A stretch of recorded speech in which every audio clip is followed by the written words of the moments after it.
Satoshi Nakamoto. That's not a real name, it's a mask, worn by the person or group who launched Bitcoin, the world's most known cryptocurrency. But that's where the clarity ends. The real person or people hiding behind this pseudonym is a mystery. In 2008, Satoshi published the Bitcoin whitepaper, a 9-page document that laid out a radical idea: a decentralized digital currency, free from banks and governments. By 2009, they released the Bitcoin software and mined the Genesis block, starting the blockchain revolution. So they didn't just build Bitcoin, they booted it up and watched it run. But while Bitcoin went public, Satoshi stayed hidden. They never showed their face. Satoshi was a ghost, communicating only through emails and forum posts. They answered questions, fixed bugs, and guided development, but always from a distance, never revealing anything personal. No face, no voice, just words. Their writing showed deep technical skill, cryptography, coding, the kind of expertise that screams years of experience. The white paper wasn't some amateur manifesto, it was precise, calculated, a blueprint for disrupting global finance. Satoshi's vision was bold: peer-to-peer transactions, a fixed supply of 21 million coins in a system where trust comes from math, not institutions. They saw a world where money moves without middlemen. Spoiler, that vision hasn't fully panned out. Bitcoin today is more a digital gold, speculative asset, or hedge against inflation than the everyday currency Satoshi imagined. They were active in Bitcoin's early days, mining blocks and shaping the community. Estimates suggest Satoshi mined around 1 million Bitcoins, worth tens of billions today. That's a fortune, and yet it's never been touched. By 2011, Satoshi vanished. Their last known message handed Bitcoin's reins to developers like Gavin Andresen. Then silence. No goodbye, no warning, no explanation. Just gone. Why stay hidden? The motive seemed clear. A decentralized currency threatens governments, banks, and regulators. Anonymity could have been about safety, legal or personal, or maybe it was philosophical, a middle finger to centralized power, proving the system works without a figurehead. Either way, Satoshi's secrecy worked. The name Satoshi Nakamoto sounds Japanese, but their fluent British English muddies the trail. The spelling, the phrasing, everything points west, not east. Stylistic analysis of their posts has been compared to countless figures. None conclusively match. The world's been obsessed with unmasking them. Journalists, coders, and crypto nerds have chased leads for years, compared Satoshi's writing to known cryptographers and developers. Media outlets have pointed fingers at names like Dorian Nakamoto, Hal Finney, even Elon Musk. Community sleuths have scoured forums and code for clues. Nothing sticks. Every investigation hits a dead end. The truth is, Satoshi designed it this way. They left no trace, no ego, just a system that keeps running. Satoshi's impact is undeniable. Bitcoin sparked a financial revolution, inspiring thousands of cryptocurrencies and blockchain projects. It challenged how we think about money and trust. But the irony? Bitcoin's become a Wall Street darling, far from the rebel currency Satoshi pitched. The dream of everyday, decentralized money got pushed aside. What we got instead was something else. Still revolutionary, but not what Satoshi described. Still those early coins, that white paper, and the mystery of their identity keep us hooked. Satoshi Nakamoto isn't just a name. It's a question mark that changed the world. 11. Dorian Nakamoto, the man who wasn't Satoshi. In 2014, Newsweek dropped a bombshell. They claimed Dorian Prentice Satoshi Nakamoto, a 64-year-old Japanese-American physicist, was Bitcoin's elusive creator.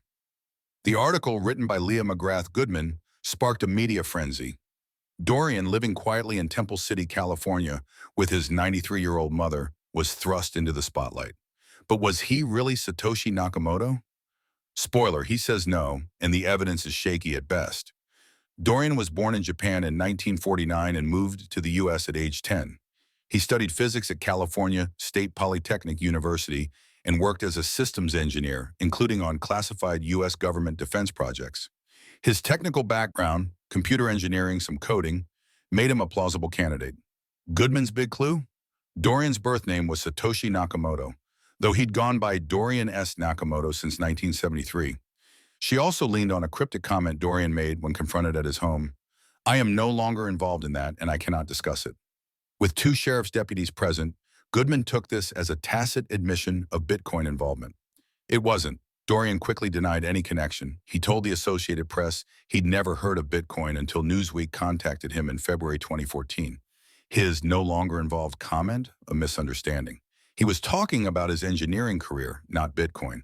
English isn't his first language, and he later clarified he thought Goodman was asking about old defense contracts, where non-disclosure agreements were standard. "I'm saying I'm no longer in engineering. That's it," he said. He even called Bitcoin Bitcom in one interview, a slip that doesn't scream crypto mastermind. The Newsweek story unraveled fast. Dorian's life didn't match Satoshi's profile. He hadn't worked steadily since 2002, taking odd jobs like poll taking and substitute teaching. He'd been in financial distress, cutting off his internet in 2013, hardly the move of someone sitting on 1 million BTC. His programming skills were solid, but not at the level of Bitcoin's old-school code, which used techniques like reverse polish notation. Experts like Gavin Anderson noted Satoshi's code was the work of a solo genius, not a team, and Dorian showed no signs of deep cryptographic expertise. Then there's the libertarian angle. Dorian's daughter, Eileen Mitchell, said he distrusted government and banks, teaching her to avoid being under the government's thumb.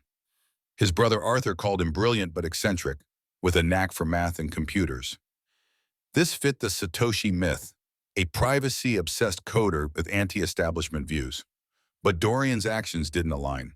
He never used anonymizing email services, unlike the real Satoshi, and his writing style didn't match Satoshi's precise, British-inflected posts. The crypto community rallied around Dorian. Newsweek's article was slammed for doxing him, publishing his home's image and upending his life. Reporters hounded him, camping outside his modest two-story house. In response, Bitcoiners raised about 100 BTC, worth $4,500 in 2014, now over $4 million, for Dorian's legal and living expenses. He held on to the coins, a savvy move that made him a crypto folk hero. His "not me" expression became a meme and even a rare Pippi NFT. Dorian hired a lawyer, Ethan Kirshner, and issued a formal denial. "I did not create, invent, or otherwise work on Bitcoin. I unconditionally deny the Newsweek report." He hinted at suing Newsweek, claiming the article harmed his job prospects and caused stress for his family. No lawsuit materialized, likely due to California's anti-SLAPP laws, which protect media from frivolous claims. The clincher? Hours after Newsweek's story broke, the real Satoshi's P2P Foundation account posted, "I am not Dorian Nakamoto." The email tied to the account matched Satoshi's from 2009. Some speculated it was a deflection, but most see it as proof Dorian's just a guy with an unlucky name. Goodman's evidence was thin: a shared name, a vague quote, and some overlap in technical skills. Dorian's life, financial struggles, no crypto footprint, no cryptographic mastery, doesn't fit. He's not Satoshi. He's a retired engineer caught in a media storm, embraced by Bitcoiners for his unintended role in the saga. The real Satoshi stays hidden, and Dorian's story is a cautionary tale about jumping to conclusions. 10. Craig Wright, the fake Satoshi. Craig Wright, an Australian computer scientist, has claimed since 2016 to be Satoshi Nakamoto. His bold assertion grabbed headlines, but the crypto community, courts, and hard evidence have shredded his story. Wright's saga is a mix of audacity, lawsuits, and clumsy forgeries, a cautionary tale about chasing clout in Bitcoin's shadow. Wright first surfaced as a potential Satoshi in December 2015, when Wired and Gizmodo published investigations based on leaked emails, transcripts, and financial records. They pointed to Wright's technical background in a 2008 blog post hinting at a cryptocurrency project. A leaked email even showed Wright referencing a Satoshi Nakamoto signature to influence an Australian senator. It looked compelling until it didn't. The leaks suggested backdated documents and inconsistencies. like a private key using software from 2014, not 2008. Skeptics smelled a hoax.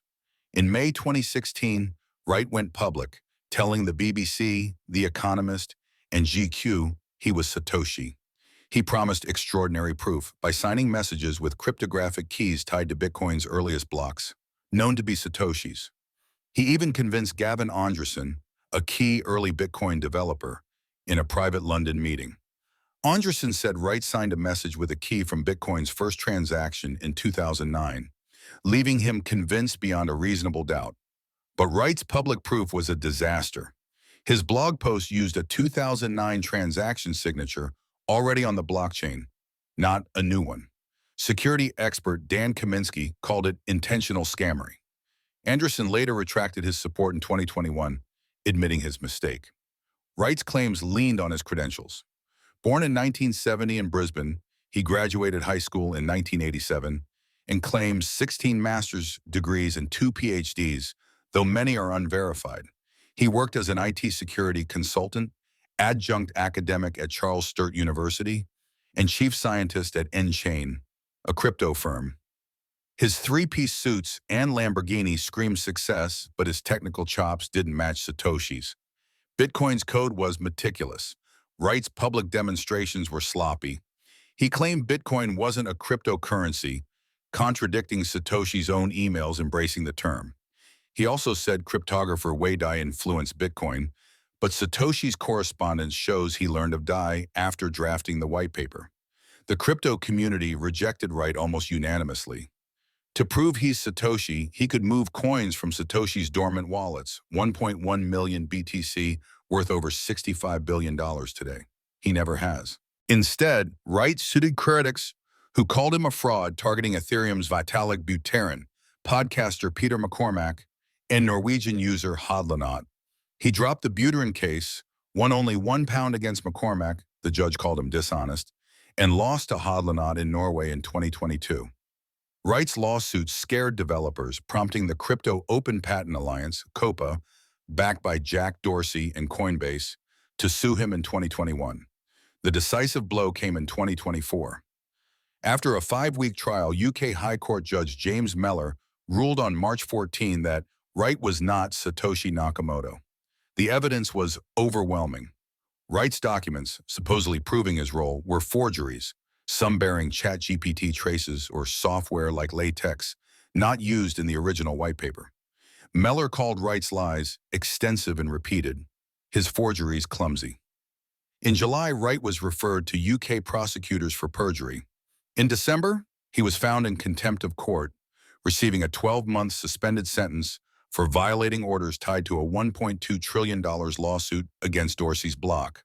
A court order forced Wright to display a notice on his website for 6 months, admitting he's not Satoshi and forged evidence on a grand scale. Wright's motives seemed tied to control. He filed lawsuits claiming intellectual property rights over Bitcoin, targeting exchanges like Kraken and Coinbase. COPA argued he bullied developers to shape Bitcoin's future.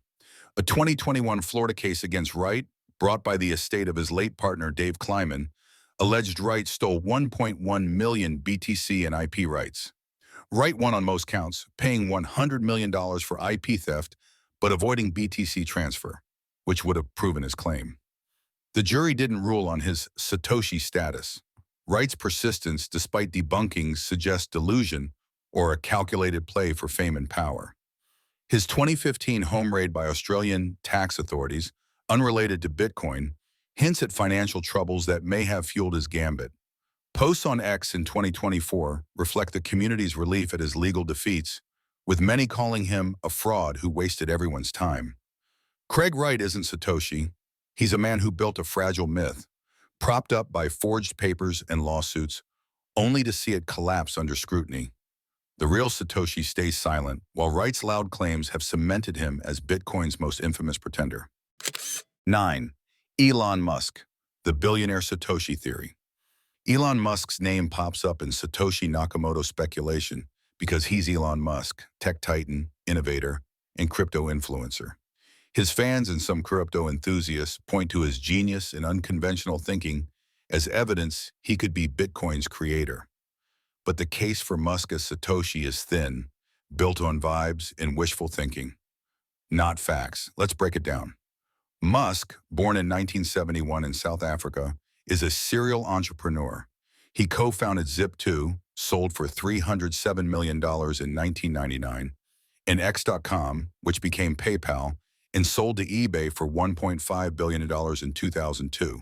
He's the mastermind behind Tesla, SpaceX, Neuralink, and The Boring Company. His wealth, pegged at $251 billion by Forbes in 2023, makes him one of the world's richest. Musk's technical chops are real. He's coded, designed rockets, and pushed AI boundaries. His interest in crypto is no secret. He's tweeted about Bitcoin since 2014, and Tesla bought $1.5 billion in BTC in 2021, later selling most of it. Dogecoin? He's its loudest cheerleader, calling it the people's crypto. But does this make him Satoshi? The speculation kicked off in 2017 when Sahil Gupta, a former SpaceX intern, blogged that Musk could be Satoshi. Gupta argued Musk's coding skills, economic knowledge from PayPal, and frustration with centralized finance fit the profile. Musk's libertarian streak and disdain for bureaucracy echo Satoshi's decentralized vision. Gupta noted Musk's access to high-performance computers at SpaceX in 2008, ideal for early Bitcoin mining. The timing aligns. Musk was between major projects when the white paper dropped. Plus, his fluency in English matches Satoshi's British-inflected posts, unlike the Japanese name suggests. Then there's the circumstantial stuff. Musk's tweeted memes like a 2018 Dogecoin nod fuel speculation he's dropping cryptic hints. In 2021, a viral X post claimed Musk's tweets about Bitcoin's price correlated with market moves, suggesting insider knowledge. Some even point to his 2013 tweet about hyperinflation as proof he foresaw Bitcoin's role. And let's not forget his wealth. If Musk owns Satoshi's 1.1 million BTC, valued at over $65 billion today, it's pocket change for him, and explaining why those coins never move. But here's where it falls apart. Musk has denied being Satoshi multiple times. In 2017, he tweeted, "Not true. A friend sent me part of a BTC a few years ago, but I don't know where it is." In a 2018 podcast with Joe Rogan, he said he's not Satoshi and Bitcoin wasn't my idea. In 2021, on Clubhouse, he praised Bitcoin's structure, but said he joined the party late around 2013. Musk's denials are consistent, and he's not shy about taking credit for his work. Hiding a world-changing invention like Bitcoin seems out of character. The evidence doesn't hold up either. Satoshi's white paper and code show deep cryptographic expertise, with influences from 1980s cypherpunk ideas and tools like B-Money and BitGold. Musk's focus in 2008 was Tesla's near bankruptcy and SpaceX's Falcon 1 launch, not cryptography. His coding is impressive but leans toward practical engineering, not the theoretical math Bitcoin demands. Stylistic analysis of Satoshi's posts shows a reserved, precise tone, nothing like Musk's brash, meme-heavy style on X. Satoshi was a ghost, using Tor and anonymized emails. Musk's life is a public spectacle. Then there's motive. Satoshi's anonymity likely stemmed from legal or personal safety concerns. Bitcoin challenges governments and banks. Musk, already a billionaire by 2008, had less reason to hide. If he wanted to disrupt finance, he could have done it openly, as he did with Tesla and SpaceX. And why stay silent? Satoshi's last post in 2011 handed Bitcoin to developers. Musk isn't known for walking away from his creations. The crypto community largely dismisses the Musk theory. A 2023 X poll by @Bitcoin showed only 12% of 10,000 respondents thought Musk could be Satoshi, with most calling it fanboy nonsense. Experts like Andreas Antonopoulos argue Satoshi's work predates Musk's crypto interest by years. The 1.1 million BTC in Satoshi's wallets remain untouched, and Musk's public wallet moves, like Tesla's 2021 BTC buy, are transparent. Unlike Satoshi's secrecy, the Musk-Satoshi link is a fun thought experiment, not a serious case. It's driven by his larger-than-life persona and crypto tweets, not hard proof. Musk's influence on Bitcoin's price via X is real. His 2021 tweets sent BTC soaring, then crashing when Tesla paused BTC payments. But that's market manipulation, not creation. Satoshi Nakamoto was a meticulous coder with a radical vision. Musk is a showman building rockets and tweeting memes. The two don't align. 8. Neal King, the quantum cryptographer in the shadows. Neal King, a physicist and co-founder of the quantum optics group, has surfaced in Satoshi Nakamoto speculation due to his cryptographic expertise in proximity to Bitcoin's technical roots. His work in quantum optics and cryptography places him in the right intellectual orbit, but the case for King as Satoshi is a long shot, built on sparse connections and educated guesses. Let's sift through the facts.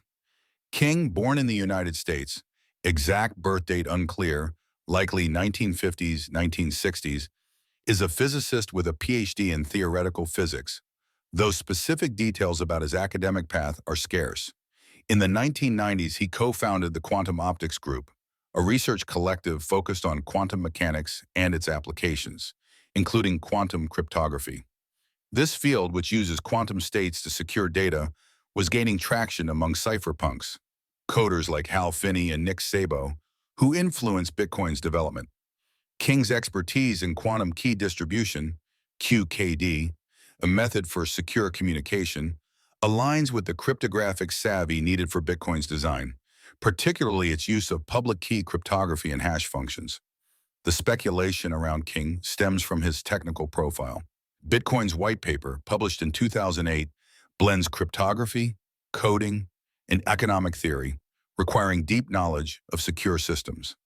King's work on quantum cryptography suggests familiarity with elliptic curve cryptography, ECC, which Bitcoin uses for wallet addresses, and SHA-256 hashing, its mining backbone.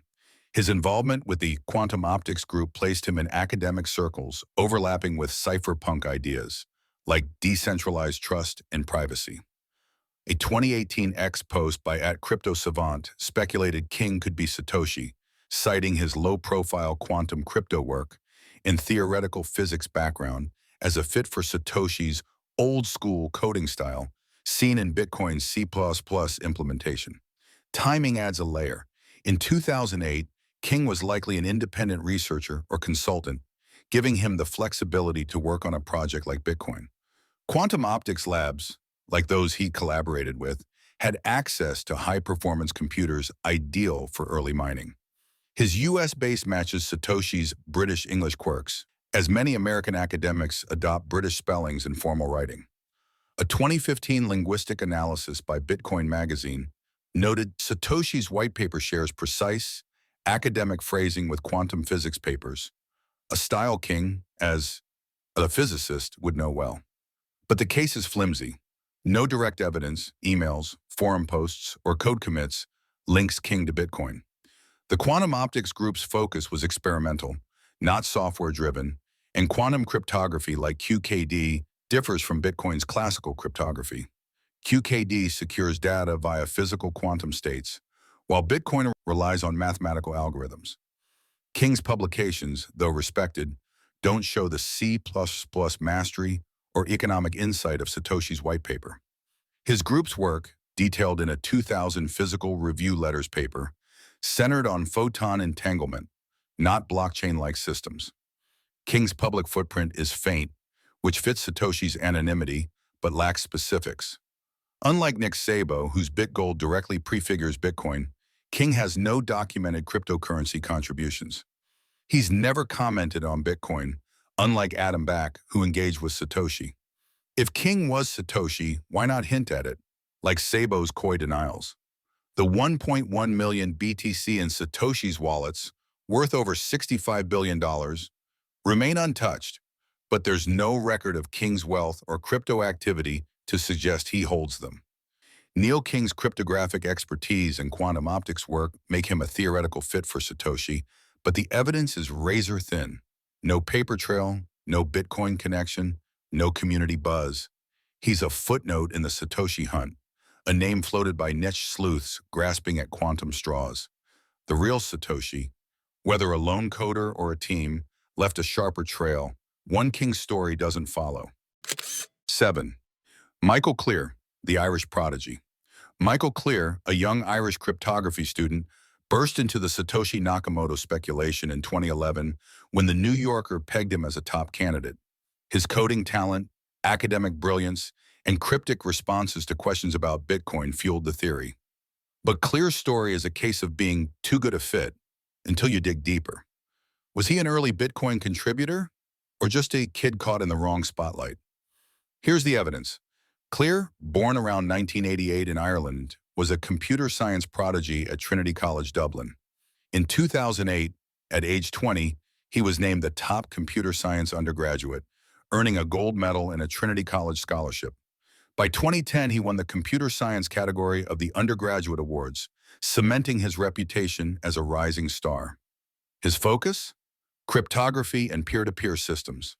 In 2009, he co-authored an academic paper on P2P technology, a cornerstone of Bitcoin's design. That same year, he worked briefly at Allied Irish Banks, reportedly improving currency trading software, giving him exposure to finance and coding, two ingredients in Bitcoin's recipe. His paper used British spellings like favor, mirroring Satoshi's whitepaper, despite Clear being Irish. The New Yorker's Joshua Davis zeroed in on Clear in 2011 after a global hunt for Satoshi. Davis attended Crypto 2011, a top cryptography conference, where experts suggested Satoshi's skills would place him among the attendees. Clear, then a 23-year-old postgraduate, stood out.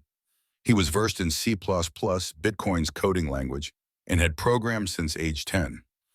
His work on fully homomorphic encryption, a cutting-edge crypto field, showed the technical depth needed for Bitcoin's blockchain. Davis noted Clear's square-jawed look and Armani glasses, painting him as a confident coder with the brains to pull off Bitcoin. When Davis asked, "Are you Satoshi?" Clear laughed, paused awkwardly, and said, "I'm not Satoshi, but even if I was, I wouldn't tell you." That non-denial denial lit the internet on fire. Clear's link to a 2008 cryptography mailing list post is a key piece of the puzzle. Satoshi announced Bitcoin on October 31, 2008, via the Metzdowd cryptography list, sparking discussions that November. Clear, though not directly tied to a specific 2008 post in the archives, was active in similar crypto circles. His later blog clarified he attended Crypto 2011, where Davis met him and discussed P2P tech, not Bitcoin, for most of their chat. Clear's familiarity with the cryptography list's ideas, Hashcash, P2P networks, digital signatures, made him a plausible early contributor. Some speculated he could have lurked on the list in 2008, absorbing Satoshi's ideas or even helping refine them. But no hard evidence, like emails or posts under his name, confirms he was active then. The case for Clear as Satoshi or a contributor hinges on timing and skills.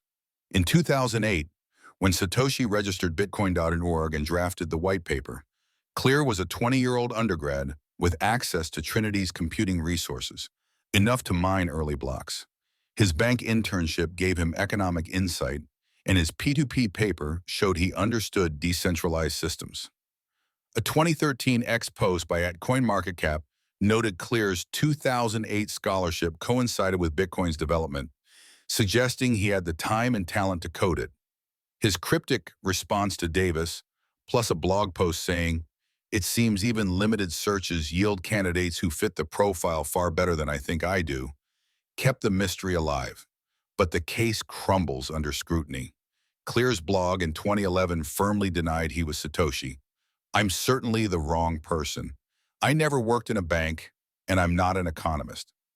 He clarified his Allied Irish Banks gig was a summer internship, not a currency trading role, and his P2P paper was unrelated to Bitcoin. His youth is a red flag. Satoshi's white paper and code reflect a seasoned coder, likely in their 30s or 40s, with deep cryptographic roots. Clear was a student, not a cypherpunk veteran like Hal Finney or Nick Szabo. His writing, while technical, lacks Satoshi's reserved tone, and his public persona, engaging, visible, clashes with Satoshi's ghost-like anonymity.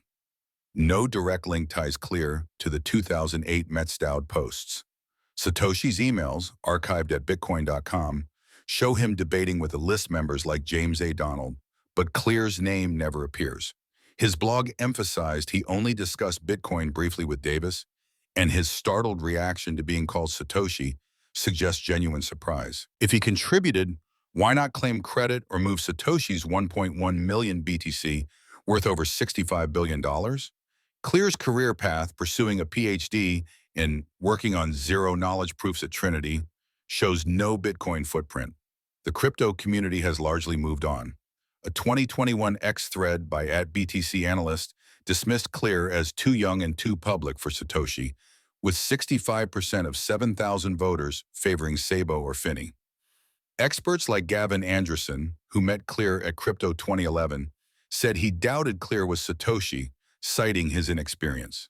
Clear's denials, unlike Craig Wright's loud claims, feel sincere, and his blog's humility, calling himself a humble research student, fits a prodigy, not a mastermind. Michael Clear wasn't Satoshi Nakamoto, nor was he a significant Bitcoin contributor.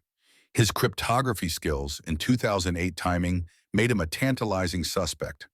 But the evidence, especially the lack of 2008 mailing list activity, points to a talented kid swept up in a media storm. Davis's New Yorker article, while gripping, leaned on coincidence over proof. Clear's story reminds us how Bitcoin's mystery draws in bright minds, only to leave us with more questions than answers. 6. Vili Lehdonvirta, the Finnish economist who studied Bitcoin.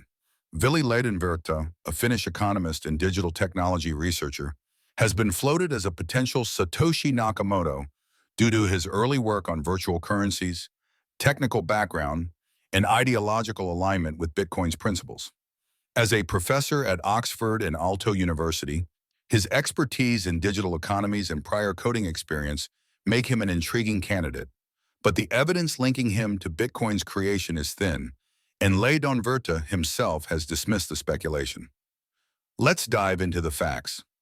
Lehdonvirta, born in Finland in the late 1970s, is an economic sociologist with a PhD from the University of Turku, 2009, and an MSc in computer science from Helsinki University of Technology, 2005. In the early 2000s, he worked briefly as a game programmer and tech entrepreneur, giving him hands-on coding experience in C++, Bitcoin's primary language. By 2008, when Satoshi published the Bitcoin whitepaper, Lehdonvirta was a researcher at the Helsinki Institute for Information Technology, studying virtual economies and online games like Second Life. His 2014 book, Virtual Economies, MIT Press, co-authored with Edward Castronova, explores digital currencies and markets, arguing that virtual money, like Bitcoin, is as real as fiat currency. This expertise in digital finance overlaps with Satoshi's vision of a decentralized currency free from central banks. Lehdonvirta's ideological fit is notable. His research critiques centralized power, a theme in Bitcoin's ethos. In his 2022 book, Cloud Empires, he argues that digital platforms like Amazon wield state-like control, echoing Satoshi's distrust of centralized institutions. As a former cypherpunk sympathizer, Lehdonvirta engaged with privacy and decentralization ideas, and his 2011 Atlantic profile by Joshua Davis highlighted his work at Helsinki's Electronic Frontier, Finland, advocating for online privacy. Davis suggested Lehdonvirta's game programming and virtual currency research made him a Satoshi contender, especially since he worried about Bitcoin early on, hinting at insider knowledge. The technical case has some legs. Lehdonvirta's MSc and programming stint show he could handle Bitcoin's C++ code base, though his focus was game development, not cryptography. In 2008, as a Helsinki researcher, he had access to university servers, potentially useful for early Bitcoin mining. His British English, honed during stints at the London School of Economics and Oxford, matches Satoshi's whitepaper style, despite the Japanese pseudonym. A 2019 paper, Mind the Gap, co-authored with Vili Lehdonvirta, shows deep Bitcoin knowledge, analyzing human interventions in its trustless system, like the 2013 fork to fix a bug. This suggests Lehdonvirta understood Bitcoin's mechanics intimately, though it's post-2008 work. Speculation peaked in 2011 when the New Yorker's Davis, after consulting Irish cryptographer Michael Clear, pointed to Lehdonvirta. Clear, denying he was Satoshi, told Davis, "I also think I can identify Satoshi," hinting at Lehdonvirta's virtual currency expertise. A 2024 Polymarket betting pool listed Lehdonvirta as a long-shot candidate with less than 1% probability, reflecting community curiosity but low confidence. X posts from 2023, like at Crypto Insiders, noted his early Bitcoin research and Finnish tech roots as suspicious, especially since Finland produced crypto pioneers like Martti Malmi, an early Bitcoin developer. But the case falls apart fast. Lehdonvirta has denied being Satoshi, telling The Atlantic in 2011, "I'm not Satoshi," laughing off the idea. He reiterated this in a 2013 blog post, saying he lacked the cryptographic depth for Bitcoin's design. His academic focus in 2008 was virtual game economies, not peer-to-peer currencies or blockchain. Bitcoin's whitepaper cites cryptographic tools like Hashcash and B-Money, tied to cypherpunks like Adam Back and Wei Dai, not Lehdonvirta's gaming research. His programming experience, while relevant, doesn't match Satoshi's mastery of elliptic curve cryptography or SHA-256 hashing. The timeline is another snag. In 2008, Lehdonvirta was a junior researcher, not a cryptography veteran. Satoshi's posts on the Metzdowd cryptography list show familiarity with 1990s cypherpunk debates, while Lehdonvirta's publications from that period focus on mobile payments and game design. No emails, forum posts, or code commits tie him to Bitcoin's 2008-2011 development. His public profile, blogging, speaking, and advising groups like the World Bank clashes with Satoshi's ghost-like anonymity. If he was Satoshi, why not move the 1.1 million BTC, worth over $65 billion, or sign a message with Satoshi's keys? The crypto community gives Lehdonvirta little credence. A 2024 X thread by @BTCWar researcher called him a red herring, noting his post-2011 Bitcoin critiques, like a 2015 BBC interview questioning its accessibility, suggest an outsider's view. Experts like Gavin Andresen, who worked with Satoshi, never mention Lehdonvirta. His 2019 paper shows he studied Bitcoin's governance, not its creation, and his denial aligns with peers like Szabo, who also distanced themselves. A 2023 Cointelegraph article listed him as a candidate but admitted no concrete evidence links him to Bitcoin. Vili Lehdonvirta isn't Satoshi Nakamoto.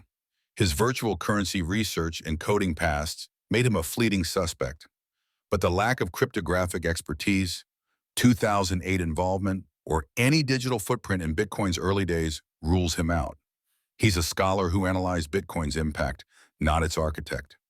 Like many in the Satoshi hunt, Lehdonvirta's inclusion shows how Bitcoin's mystery pulls in bright minds, only to leave us chasing shadows. 5. Ted Nelson, the hypertext visionary. Ted Nelson, the American philosopher and sociologist who coined hypertext in 1963, is a wild card in the Satoshi Nakamoto speculation. His pioneering work on interconnected digital systems, early theories on digital currency, and stylistic parallels with Satoshi's writing make him a fascinating candidate. Nelson's Project Xanadu, a hypertext vision predating the World Wide Web, shares Bitcoin's decentralized ethos. But does this eccentric thinker, known for his bold ideas and unfinished projects, have the cryptographic grit to be Satoshi? Let's unpack the evidence. Born in 1937 in Chicago, Nelson earned a BA in philosophy from Swarthmore College, 1959, and an MA from Harvard, 1963. A self-described systems humanist, he envisioned computers as tools for freedom, not control. In 1960, he launched Project Xanadu, aiming for a global network of linked documents with two-way links, version tracking, and micropayments for creators, a stark contrast to the web's one-way links. His 1965 paper, Complex Information Processing, introduced hypertext and hypermedia, terms that shaped the internet. By 1974, his book Computer Lib Dream Machines predicted personal computing and digital publishing, railing against centralized systems. Nelson's libertarian streak and distrust of corporate control align with Satoshi's vision of a bank-free currency. Nelson's digital currency ideas are the strongest thread. In Literary Machines, 1981, he proposed Xanadu's trans-copyright system, where users pay micropayments to access or link content tracked by a decentralized network. This mirrors Bitcoin's blockchain, which logs transactions without a central authority. Nelson's 1997 Forbes profile described his vision of a docuverse, where creators earn directly, akin to Bitcoin's peer-to-peer model.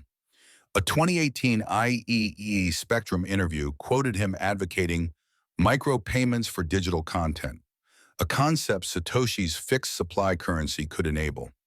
His 2007 Google Tech Talk tied hypertext to decentralized economies, showing he was thinking about digital money when Bitcoin emerged in 2008. Stylistic clues add intrigue. Satoshi's white paper is clear, formal, and uses British spellings like favor, despite the Japanese pseudonym. Nelson, an American, wrote similarly in Computer Lib, favoring British English in a precise academic tone. A 2015 linguistic analysis by Bitcoin Magazine noted Satoshi's writing echoes Nelson's non-sequential, idea-driven style, though less flamboyant. Both use metaphors, Nelson's intertwingularity for connected ideas, Satoshi's chain for blocks. Nelson's 1965 ACM paper, like the white paper, blends technical rigor with visionary goals, suggesting a shared knack for explaining complex systems simply. Historical connections bolster the case. Nelson was active in 2008, living in Sausalito, California, with access to tech networks from his time at Autodesk, 1980s, and the University of Southampton, 2000s. Xanadu's failure to launch, called vaporware in a 1995 Wired article, left Nelson free to pivot to new ideas. His cypherpunk-adjacent work, like collaborating with Douglas Engelbart, hypertext pioneer, and attending the 1989 Hackers Conference, put him near Bitcoin's intellectual roots. In 2013, Nelson posted a YouTube video claiming Satoshi was Japanese mathematician Shinichi Mochizuki, a theory debunked by cryptographers like Ryan Lackey for lacking coding evidence. Some ex-users, like @CryptoSavant in 2023, saw this as a deflection, suggesting Nelson knew more about Bitcoin's origins than he let on. Nelson's technical skills are a mixed bag. He's not a cryptographer, but grasped digital systems deeply. Xanadu's design required distributed protocols, and his 1998 Udanax code release showed C programming knowledge, though not C++, Bitcoin's language. Bitcoin's proof-of-work draws from Atomback's Hashcash, which Nelson never cited, and its elliptic curve cryptography demands math Nelson never engaged with. His 2014 Reddit AMA admitted he's not a coder, but a concept guy, undermining claims he could solo Bitcoin's complex codebase. A 2015 Reddit thread on RR Bitcoin praised his Bitcoin explainer video, noting his grasp of its mechanics, but users like U Sherlock Coin doubted his programming depth. The biggest hurdle is Nelson's personality. Satoshi was a ghost, using Tor and vanishing in 2011. Nelson is a public figure, speaking at conferences and posting zany YouTube videos, like his 2013 Mochizuki claim. His need for recognition, lamenting in Forbes 1997 that he's often the first to know something, but gets no credit, clashes with Satoshi's anonymity. If Nelson created Bitcoin, why not hint at it, as he did with hypertext? The 1.1 million BTC in Satoshi's wallets, worth over $65 billion, remain untouched, but Nelson's modest lifestyle, teaching at Chapman University, suggests no hidden fortune. The crypto community gives Nelson little traction. A 2024 X poll by @BTCOrLegends listed him as a Satoshi candidate, but only 3% of 10,000 voters backed him, trailing Szabo, 40%, and Back, 28%. Experts like Vitalik Buterin focus on cypherpunks with direct crypto ties, like Finney or Szabo. A 2021 Notion HQ post called Nelson a grandfather of the web, But ex-users like @ChainAnalysis in 2025 dismissed his Satoshi link as fan fiction, citing his weak coding resume. Ted Nelson isn't Satoshi Nakamoto. His digital currency theories, hypertext vision, and stylistic quirks make him a thought-provoking candidate. But the cryptographic and coding demands of Bitcoin outstrip his skill set. His public persona and lack of anonymity further weaken the case. Nelson's real role is as a prophet of decentralization, whose ideas about linked systems and micropayments helped pave the way for Bitcoin's world. He dreamed of a connected future. Satoshi built one. 4. David Kleiman, the silent partner. David Kleiman, a computer forensics expert, is a shadowy figure in the Satoshi Nakamoto saga, largely due to his alleged ties to Wright, the self-proclaimed Bitcoin creator. Kleiman's name surfaced in 2015 when leaked documents suggested he and Wright co-created Bitcoin. His death in 2013 and a high-stakes lawsuit by his estate against Wright have kept the speculation alive. Was Kleiman a key player in Bitcoin's origin, or just a bystander caught in Wright's web? The facts paint a complex picture. Born in 1967 in Florida, Kleiman was an Army veteran who earned Soldier of the Year in 1988. A 1995 motorcycle accident left him paralyzed, wheelchair-bound, and battling chronic pain. Despite this, he built a stellar career in computer forensics. He held certifications like CISSP, CISM, and Microsoft MVP for Windows security, and worked as a detective in the Palm Beach County Sheriff's Office, configuring their computer forensics lab. Later, he joined private firms, including SDoc, where he developed a Windows encryption tool surpassing NSA and NIST standards used by NASA and the U.S. Treasury. Kleiman co-authored books on security and was a sought-after speaker at tech conferences, known as Dave Mississippi for his string of credentials. Kleiman's link to Bitcoin stems from his alleged partnership with Wright, whom he met online in 2003 through a cryptography forum. Leaked documents reported by Wired and Gizmodo in December 2015 claim they collaborated on Bitcoin's creation. A 2008 email purportedly from Wright to Kleiman read, "I need your help editing a paper I am going to release later this year. A new form of electronic money. Bitcash, Bitcoin. You are always there for me, Dave. I want you to be a part of it all." The leaks suggested they mined 1.1 million BTC, worth over $65 billion today, through a Florida-based company, WNK Info Defense Research, LLC, and stored assets in a tulip trust.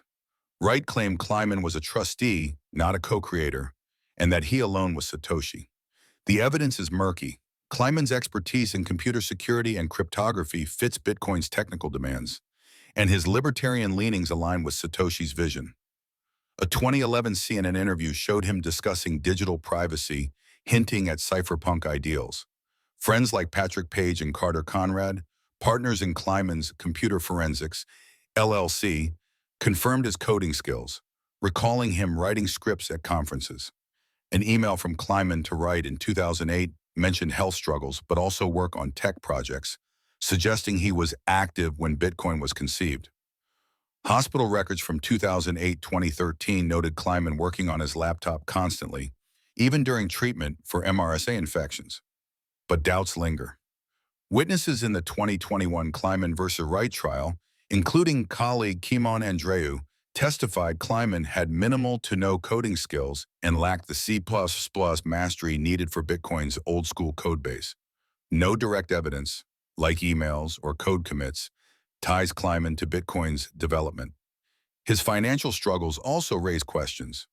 When Kleiman died in 2013, his home was in foreclosure, and he relied on VA care. If he co-mined 1.1 million BTC, why not cash out? Friends said he was honest, perhaps unwilling to touch partnership assets, but his tax returns, reviewed in court, never mentioned Bitcoin, though IRS crypto guidance only emerged in 2014. The legal battle is central. In 2018, Kleiman's brother Ira sued Wright in Florida's U.S. District Court, alleging Wright stole 550,000 1.1 million BTC and IP rights from Kleiman's estate after his death. The lawsuit claimed Wright and Kleiman were best friends and business partners who co-created Bitcoin under the Satoshi pseudonym, working through WNK from 2008 to 2013. IRA alleged Wright forged contracts and backdated documents to seize Kleiman's share, including two 2013 Australian lawsuits against W&K for $28 million each, settled via fraudulent consent judgments. W&K, IRA claimed, was never served. In 2019, Judge Bruce Reinhart ruled Wright's willful and bad faith non-compliance with court orders to list his BTC holdings meant Kleiman's estate owned half the 2009-2013 mined BTC and IP for the case's purposes. Reinhart called Wright's testimony dishonest, but didn't rule on his Satoshi claim.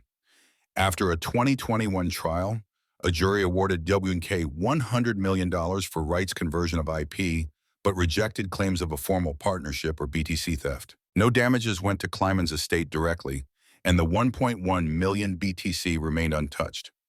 In 2022, Judge Beth Bloom added $43 million in interest, totaling $143 million, but IRA's appeal was denied in 2023 by the 11th Circuit, citing no evidence of a legal partnership. Ownership of W&K remains disputed, with Wright's ex-wife Lynn and current wife Ramona claiming stakes. Wright's 2024 London trial, where Judge James Mellor ruled he's not Satoshi, further clouds Kleiman's role. Wright testified Kleiman was a friend who edited the white paper, not a co-creator, and had no coding role. He claimed Kleiman mined only testnet coins, not real BTC. The Gizmodo email, a key piece, is questioned for possible forgery, as Wright's history of falsified documents, confirmed in 2024, undermines its credibility.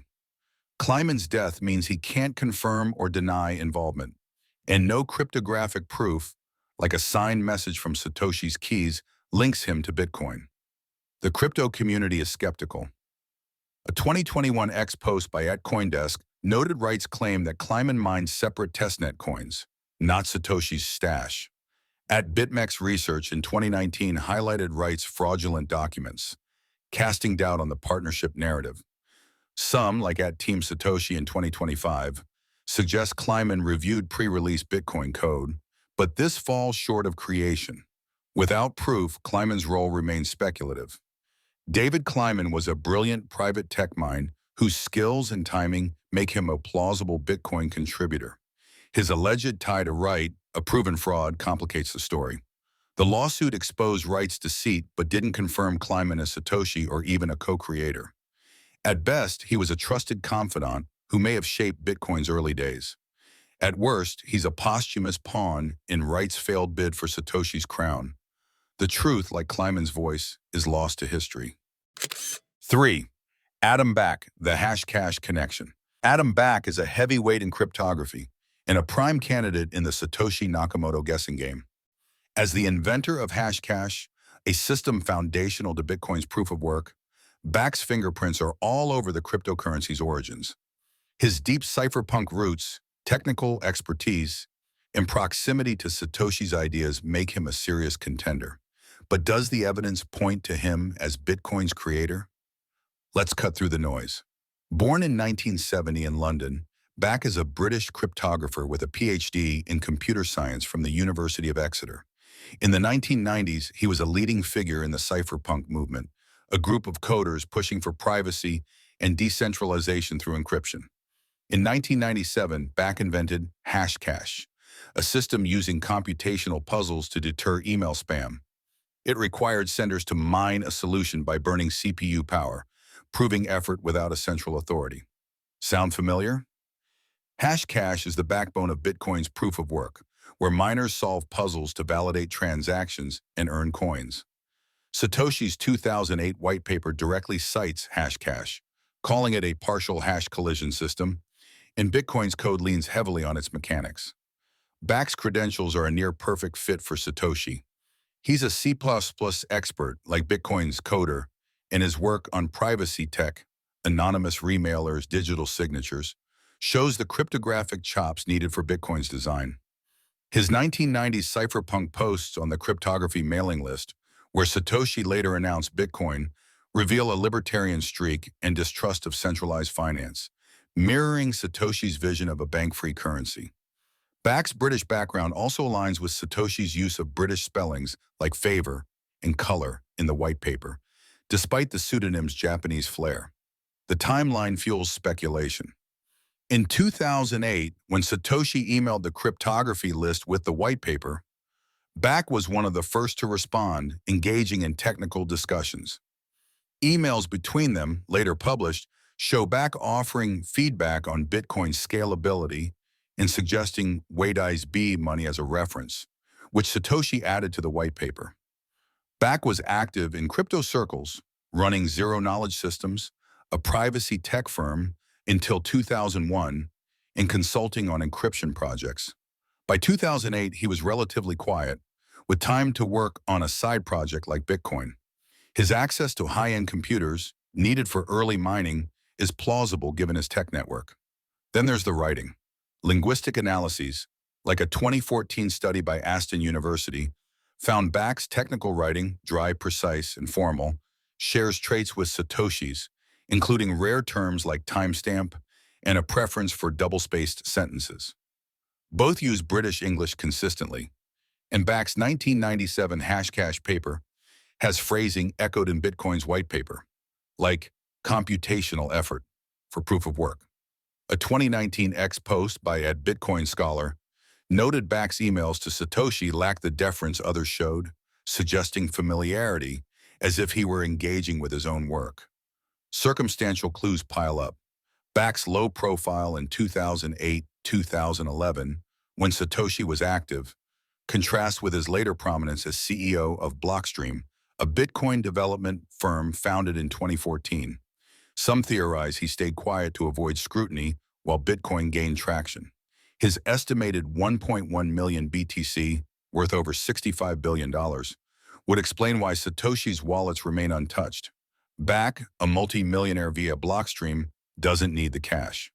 A 2023 X thread by @CryptoSleuth pointed to Back's 2013 tweet, "Bitcoin is Hashcash extended with inflation control," as a subtle nod to his role, though it's hardly proof. But here's the rub. Back has repeatedly denied being Satoshi. In a 2016 interview with Wired, he said, "I'm not Satoshi, but I'm flattered people think so." In 2020, in the What Bitcoin Did podcast, he called Bitcoin a team effort and credited Satoshi as a distinct person. His emails with Satoshi read like a mentor advising a peer, not a solo act. Satoshi's secrecy, using Tor, anonymized emails, clashes with Back's open engagement under his real name. Why create a pseudonym when he was already a respected cypherpunk? The biggest counterpoint is Bitcoin's novelty. Hashcash was a tool for spam, not currency. Bitcoin added a blockchain, fixed supply, and peer-to-peer network, leaps Back never proposed in his papers. If he was Satoshi, why not build on Hashcash publicly? And why cite his own work in the white paper? Risking exposure. His Blockstream role, pushing Bitcoin scaling solutions like Lightning Network, suggests he's a steward, not the creator. The crypto community is divided. A 24X poll by @BTC-Debate showed 29% of 12,000 voters picked Back as a top Satoshi candidate, behind Szabo but ahead of Finney. Experts like Nick Szabo praise Back's Hashcash as critical to Bitcoin, but stop short of calling him Satoshi. Posts on X in 2025 reflect admiration for Back's contributions, but skepticism about his denials, with @ChainAnalysis noting he knows more than he says. Adam Back isn't Satoshi Nakamoto, but he's closer than most. Hashcash laid the groundwork, and his cypherpunk visions shaped Bitcoin's DNA. His denials hold weight, yet the coincidences, skills, timing, writing keep the theory alive. Whether he's the mastermind or a brilliant precursor, Back's role in Bitcoin's story is undeniable. He built the spark. Someone else lit the fire. 2. Hal Finney, the cypherpunk pioneer. Hal Finney is a name that carries weight in the Satoshi Nakamoto mystery. A brilliant cryptographer, early Bitcoin adopter, and the first person to receive a Bitcoin transaction, Finney's ties to Satoshi run deep. His work in cryptography, cypherpunk roots, and proximity to Bitcoin's birth make him a compelling candidate. But did this quiet genius create Bitcoin? Let's unpack the evidence.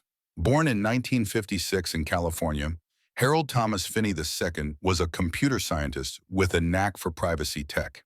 He graduated from Caltech in 1979 and joined PGP Corporation in the 1990s, working on pretty good privacy, the encryption software that became a cypherpunk staple. Finney was a crypto OG, active in the 1990s cypherpunk mailing list, alongside pioneers like Szabo and Wright. His 1993 manifesto, Privacy in the Digital Age, championed decentralized systems to counter government overreach, ideas that echo Bitcoin's ethos. Finney's Bitcoin story starts early. In October 2008, Satoshi Nakamoto posted the Bitcoin whitepaper to the cryptography mailing list. Finney was one of the first to engage, tweeting in January 2009, running Bitcoin, as he mined early blocks. On January 12, 2009, Satoshi sent Finney 10 BTC in the first ever Bitcoin transaction, a test of the network.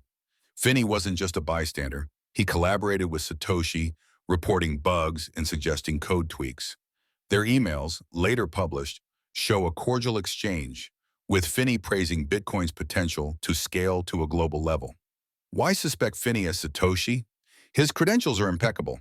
He was a cryptography expert, contributing to PGP 2.0 and creating one of the first anonymous remailers. In 2004, he built the reusable proof of work, RPOW system, a digital token using Hashcash-like puzzles, Bitcoin's proof of work precursor. RPOW aimed for decentralized trust, much like Bitcoin. Finney's technical skills, from C++ coding to cryptographic math, matched the white paper's demands. Satoshi's code was clean, efficient, and old school. Finney, in his 50s by 2008, fit that profile. Timing and location add intrigue. Finney lived in Temple City, California, just blocks from Dorian Nakamoto, the man Newsweek wrongly pegged as Satoshi in 2014. This coincidence fuels theories Finney used Satoshi Nakamoto as a pseudonym inspired by his neighbor. His writing style also aligns with Satoshi's, clear, formal, with British spellings like color, despite being American. A 2013 analysis by Sky Gray on Medium found Finney's posts on Bitcoin Talk and the cryptography list shared Satoshi's concise tone and technical phrasing, though not conclusively. Finney's motives fit too. As a libertarian cypherpunk, he distrusted centralized finance. Bitcoin's fixed supply and peer-to-peer design reflect his vision of money free from banks and governments. His anonymity makes sense. PGP's Phil Zimmermann faced legal heat in the 1990s, and Finney, a privacy hawk, likely saw the risks of launching a disruptive currency. If he was Satoshi, mining 1.1 million BTC, worth over $65 billion today, would explain his early mining rig, which he ran on his home PC. But there's a catch. Finney was open about his Bitcoin involvement and, unlike Satoshi's ghost-like secrecy, he posted under his real name, shared his wallet address, and blogged about Bitcoin's potential. Satoshi used Tor in anonymized emails. Finney didn't hide. Their email exchanges read like two distinct people, with Satoshi guiding Finney on wallet setup. In 2011, Finney wrote on Bitcoin Talk, "I'm not Satoshi," denying he created Bitcoin. Why fake a persona while being so public? Health is another hurdle. In 2009, Finney was diagnosed with ALS, a degenerative disease that paralyzed him by 2011 and led to his death in 2014. Satoshi's last posts in 2011, handing Bitcoin to developers, coincide with Finney's declining health. Some argue this explains Satoshi's exit. Finney, unable to continue, faded away. But others say ALS would have made managing Bitcoin's launch in 2008-2009, while Finney was already symptomatic, nearly impossible. His wife, Fran, said he worked on Bitcoin as a hobby, not a secret project. The crypto community respects Finney but doubts he's Satoshi. A 2024 X thread by @BTCWish historian showed 22% of 8,000 voters backed Finney as a candidate, trailing Szabo. Experts like Adam Back, creator of Hashcash, say Finney was a collaborator, not the mastermind. Finney's family, including Fran and son Jason, deny he was Satoshi, citing his transparency. In 2013, Finney used his BTC to fund his medical care, unlike Satoshi's untouched wallets. A signed message from Satoshi's keys could settle it, but Finney never provided one. Then there's the emotional angle. In his final Bitcoin Talk post in 2014, dictated via eye-tracking software, Finney called Bitcoin his most rewarding project and expressed pride in its growth. He didn't claim ownership, just joy in contributing. His humility clashes with the idea of hiding as Satoshi. Hal Finney isn't Satoshi Nakamoto, but he's as close as it gets. His cypherpunk ideals, cryptographic genius, and early Bitcoin role make him a giant in the story. He was the first to believe in Satoshi's vision, risking his PC to mine and test the network. Whether he was a brilliant sidekick or a red herring, Finney's legacy is etched in Bitcoin's first transaction. He died a hero, not a mystery. 1. Nick Szabo, the cryptographer who came close. Nick Szabo is one of the most credible candidates for being Satoshi Nakamoto, though he's never claimed the title. A cryptographer and computer scientist, Szabo's work on digital currency predates Bitcoin, and his ideas eerily mirror Satoshi's. His creation of BitGold, a Bitcoin precursor, and striking similarities in his writing style have fueled speculation for years. But is he the real deal? Let's dig into the facts. Szabo, born in the US in the 1960s, is a polymath with degrees in computer science from the University of Washington and law from George Washington University. In the 1990s, he was a cypherpunk, a group of coders obsessed with privacy and decentralization through cryptography. By 1998, Szabo proposed BitGold, a decentralized digital currency using proof of work and timestamps to secure transactions without banks. Sound familiar? BitGold's design is so close to Bitcoin's that many call it a direct ancestor. It had no central authority, used cryptographic puzzles to mint coins, and aimed for scarcity, core Bitcoin features. Szabo never fully implemented BitGold, but his 2005 blog post refining the idea came just 3 years before Satoshi's whitepaper. The parallels don't stop there. Szabo's expertise in cryptography, economics, and contract law aligns with Satoshi's skill set. Bitcoin's whitepaper blends technical precision with economic theory, like a fixed 21 million coin supply to mimic gold. Szabo's writings, especially on smart contracts, a term he coined in 1994, show the same mix of coding and financial insight. His 2008 blog post mentioning BitGold, lowercase, sparked theories he was signaling Bitcoin's launch, though he later said it was unrelated. Writing style is where things get spicy. In 2014, a team from Aston University analyzed Satoshi's whitepaper against texts by suspected candidates. Szabo's writing scored the closest match, with similar phrasing, punctuation, like double-spaced sentences, and rare terms like preclude and timestamp. For example, Satoshi wrote, "The network timestamps transactions by hashing them into an ongoing chain." Szabo's 2006 BitGold post used timestamp in a near-identical context. Both favor British spellings like favor, despite Szabo being American, and both avoid personal pronouns, keeping a formal tone.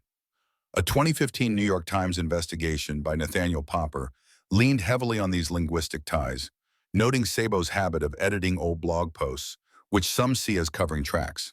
Szabo's behavior adds fuel. He was active in cypherpunk circles in the 1990s, collaborating with figures like Wei Dai, whose B money inspired Bitcoin. Satoshi cited B money in the white paper, and emails show he contacted Dai before publishing. Szabo's blog went quiet in 2008, just as Bitcoin emerged, and he rarely discussed Bitcoin publicly until 2011, when he praised it as a great idea. His silence feels deliberate, unlike Craig Wright's loud claims. When asked directly if he's Satoshi, Szabo denies it, saying in 2014, "I'm not Satoshi, but thanks for the compliment." He stayed cagey, neither confirming nor fueling speculation. Then there's the circumstantial evidence. Szabo's libertarian views, rooted in distrust of centralized systems, echo Satoshi's vision of a bank-free currency. His 2008 tweet about unforgeable chains aligns with Bitcoin's blockchain. Early Bitcoin miners needed serious computing power, and Szabo, a professor at Francisco Marroquin University in Guatemala around 2008, likely had access to such resources. Some sleuths on X point to a 2011 Szabo blog post edited in 2014, removing a reference to Bitcoin's creator as if he slipped up. But there's no smoking gun.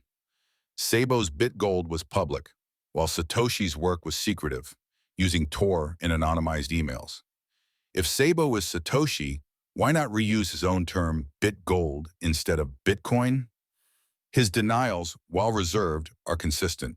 Critics argue Szabo's writing similarities could just reflect shared cypherpunk jargon, and his blog's 2008 silence might coincide with personal projects, not Bitcoin's launch. The crypto community is split. A 2023 X thread by @CryptoAnalyst showed 38% of 5,000 voters picked Szabo as the top Satoshi candidate, beating Musk and Wright. Experts like Vitalik Buterin respect Szabo's contributions, but stop short of calling him Satoshi. The 2014 Newsweek frenzy over Dorian Nakamoto taught the community to tread lightly, and Szabo's low profile earns him goodwill. Nick Szabo isn't just a random name in the Satoshi hunt. His BitGold laid Bitcoin's intellectual groundwork. His writing, ideas, and timing make him a strong contender. But without hard proof, like a signed message from Satoshi's keys or a confession, it's all speculation. Szabo's legacy, whether he's Satoshi or not, is undeniable. He helped birth the ideas that changed finance forever. For now, he's the cryptographer who came closest, yet stays just out of reach. The hunt for Satoshi Nakamoto, Bitcoin's pseudonymous creator, is a maze of clues, dead ends, and tantalizing possibilities. Since the 2008 white paper introduced a decentralized currency, Satoshi's identity has remained one of tech's greatest mysteries. We know they were a cryptographic genius, crafting Bitcoin's blockchain with C++ precision and a vision to sidestep banks and governments. They mined roughly 1.1 million BTC, worth over $65 billion today, yet never touched it. By 2011, they vanished, leaving only emails, forum posts, and a system that reshaped finance. Their anonymity, likely driven by legal or philosophical motives, has sparked endless investigations, from media exposés to community sleuthing, all hitting walls. We've explored a dozen candidates, from tech titans to obscure coders, each with a piece of the puzzle but none holding the key. Some, like Dorian Nakamoto, were falsely outed by sloppy journalism. Others, like Wright, spun elaborate lies, debunked by courts. The noise of speculation, fueled by Elon Musk's fame or Ted Nelson's visionary flair, often drowned out the signal. Yet three names stand out for their deep ties to Bitcoin's roots: Nick Szabo, Hal Finney, and Adam Back. Szabo's BitGold, a 1998 Bitcoin precursor, and his writing's uncanny similarity to Satoshi's make him the strongest contender. Finney, the first to receive a Bitcoin transaction, brought cypherpunk ideals and RPOW, a proof-of-work ancestor, to the table. Back's Hashcash, cited in the white paper, laid Bitcoin's mining foundation. What ties them and separates them from the rest is their cryptographic expertise, cypherpunk ethos, and proximity to Bitcoin's 2008 birth. Still, no one has signed Satoshi's keys or claimed the untouched fortune, and each denies the mantle. Satoshi's vision, a peer-to-peer currency free of central control, has only half succeeded. Bitcoin has become a significant financial asset, traded widely rather than a common medium of exchange. The truth about Satoshi may lie in one of these names: a team or someone we've never heard of. For now, their legacy isn't a name but a question: who dared to rethink money and then disappeared? The answer stays just out of reach, and maybe that's the point.